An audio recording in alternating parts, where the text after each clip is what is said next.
Hi guys, homeowners. This is the first video which is going to start the sequence of how to employ tradespeople. I'm the home improvement Dr. Darren. Welcome again. Let's get going on the process. Now, first of all, before starting the process really employing a tradesperson to take on your next project or a trades company, the planning is the most important part. Not the most important, they're all the most important parts, but it's important to start by planning the project. Planning it, especially if it's a fairly complex one, as opposed to a new fence panel or something that's going to take, relatively short period of time to do, and it's quite basic and obvious. So, we're talking about probably anything from a day's project to months, a big extension. That could be landscaping extension, refurbishments, new roof, anything, extensive plastering that needs doing, or internal works, carpentry, plumbing, so on and so forth. It's best to get something set in your mind, a plan in place before actually calling any tradespeople. You need to know exactly or roughly what you need doing, so you can explain this to the tradespeople when they turn up. Because in actual fact, from a tradesperson's point of view, if they turn up to survey a job and the client's got pretty much no idea about what they actually want, it's a harder job for the tradesperson to establish this at the first meeting of the survey, and that could linger on. It could take a longer process, a few visits from the tradesperson, which the tradesperson's time is very valuable. So you want to sort of make the job easy for them, which will make them more motivated to actually want to deliver the quote, number one, and carry the work out, number two, and carry the work out consistently and fluently once the progress starts. So get some plan in place, get yourself a notepad and do some drawings if you need to. Take measurements of anything that concerns that project, and if you can, source materials, source the options of materials if there's varied options and the price ranges. Source those and source, the designs if there's an option for different designs. Source those, look it up. It shouldn't take you long, but it'll pay off dividends in the long run. It'll make the process more fluent, more risk-free from start to finish. And this is the very start. This is where you need to start putting your effort in to, for this project to run smoothly. Do not rely on the tradesperson to turn up, work out exactly what you want, make a new visit after the first one because you've changed your mind and you've got new ideas or something. Having new ideas is fine. As long as it's an extensive project, but you don't want to be creating more time for the tradesperson to have to keep coming back, call, work prices out. Their times are hard enough as it is. They'll work all day grafting and then spend the evenings visiting clients, surveying work that they may never get. So if they've got to make 2, 3, 4 journeys back and forward to you, or spend time at home working different quotes out for different projects because you've changed your mind, you didn't realise you got this option or that option, you could scare a lot of good tradespeople off. They want to be efficient with their time. It's a lot of times spent 15 hours a day probably working to create the business, and that means weekends as well. So create a fluent working relationship for yourself and for the tradesperson. It will pay off dividends in the long run. Like I say, good tradespeople will not want to be bothered with having to sort your problems out. A good tradesperson will offer you advice, and if the job's extensive enough and it's more profitable enough for them, that's their main point. They may want to invest some time coming back once or twice and clarifying, but they wouldn't want to keep doing that if you were indecisive and didn't have a clue. So get sorted from the start. Get yourself a notepad and make notes about what you want. Say if it's a landscaping job, I'm going to use that this could work on any project. Take measurements of the area that you want landscaped, the area that you'd want slabbed, turfed, walls, anything like this. If you can, get a drawing done. Even if it's basic, it's going to be better than nothing to a tradesperson who comes to survey and price the project up. And it'll give them some idea of where you're going, where you're thinking, and what your plans are. If you do enough research into your planning, you'll have some idea of the budget that your proposed projects will be costing. So you won't be shocked after somebody spent hours and hours investing their time into it, only to find out that the price in the end shocks you and it's above your budget. So get your budget worked out from the planning. If you start your project off with that planning, then the chances are reduced to you ending up with somebody who's going to rip you off, the road trader sort of style, or the person that's going to give you a bad service at least anyway. So the more planning you do, the more extensive your planning is, the easier it is. Now, if you don't do the planning and you lose the good tradespeople that you're going to source, that generally at the end you will end up only with an option of some desperate tradespeople who want to put up with your indecisiveness, and that because they'll be more desperate for the work. If you get these people, these tradespeople who are more desperate for the work, the chances are then you're going to be you're more at risk for having a bad experience, and that could be from a minor bad experience to a very extensive bad experience where the tradesperson is maliciously out to rip certain clients off. So you'll avoid all this by the planning, taking one step at a time. You'll avoid all these issues if you set out on the right foot. It's not that difficult to plan a project, depending on what it is. Obviously, if it's an extension, you will need other professional advice, I would have thought.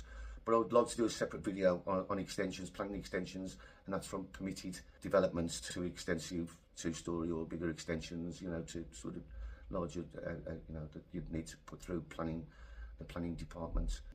But I'd like to do a separate video on that, so look out for that. Once you've got all your plans, you know, if it's one panel you need replaced or a little fence that you need put up, it's not that difficult to go on Google now and source up fence panels and prices and costs and get some idea of how much it's going to cost and the time scale of how long it's going to take, so on and so forth.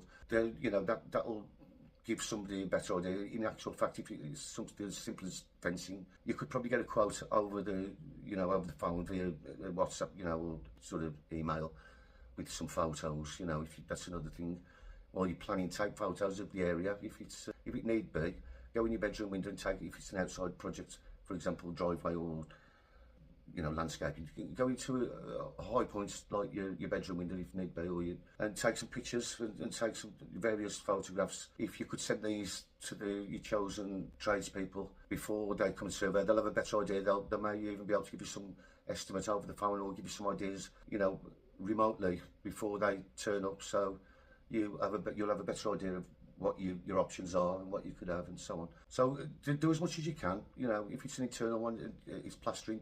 You could take a short video and send it to a plasterer that you've sourced, a good plasterer that you've sourced, so they could actually see what they're walking into. You know, there's all those things that you can do. Once you start keeping notes, once you start making notes, keep them like a diary as well. Because once you've started, make a note of anything, any ideas that they've said, that they've given you. You know, keep those notes ongoing throughout the process, and for each individual section and each individual video and information I'm going to give you.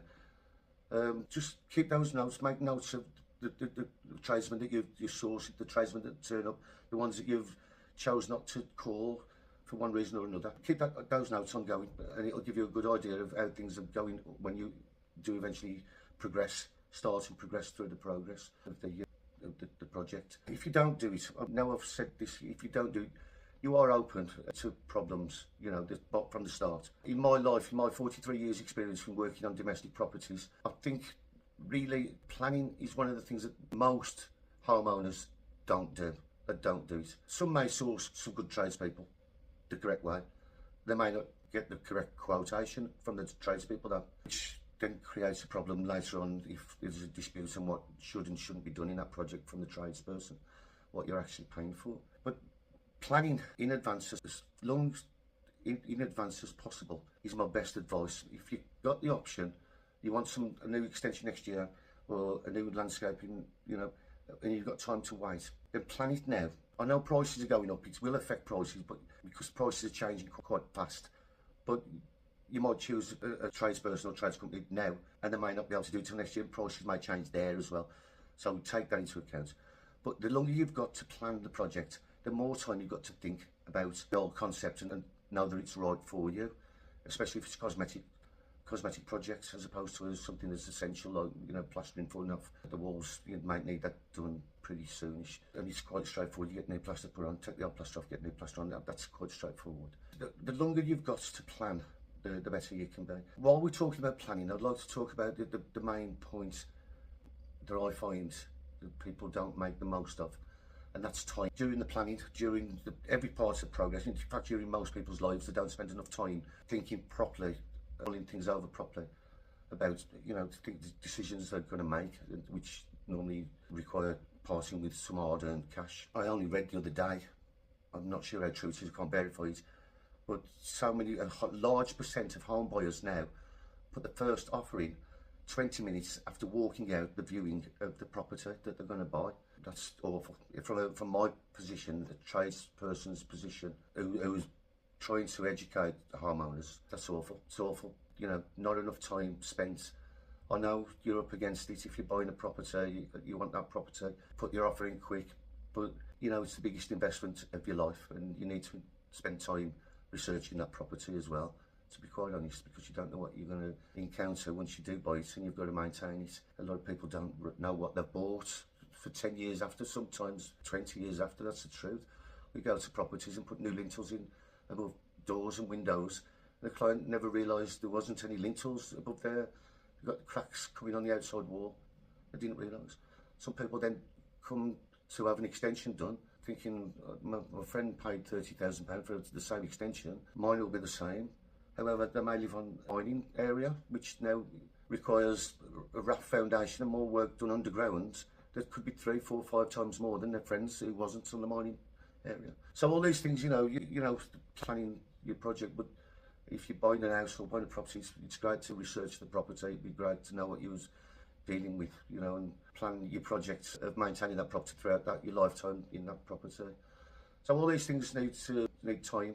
You know, people get quotes and they accept the quote without realising the details of what their work's expectations of work. Some of the details are missing, so they're not in there that should be. The builders, they're under no obligation to carry that work out to most of the time. Sometimes, obviously, if the extension, it's pretty obvious that they're going to have to put foundations in, and they'll be governed by the local building control, which they'll have to do it. If that wasn't put in, they're obliged to do it. However, we'll talk about the quotation in one of the next videos. I'd like you to stay tuned. Give me your feedback, please, and please, subscribe, like and share, and do all that normal stuff.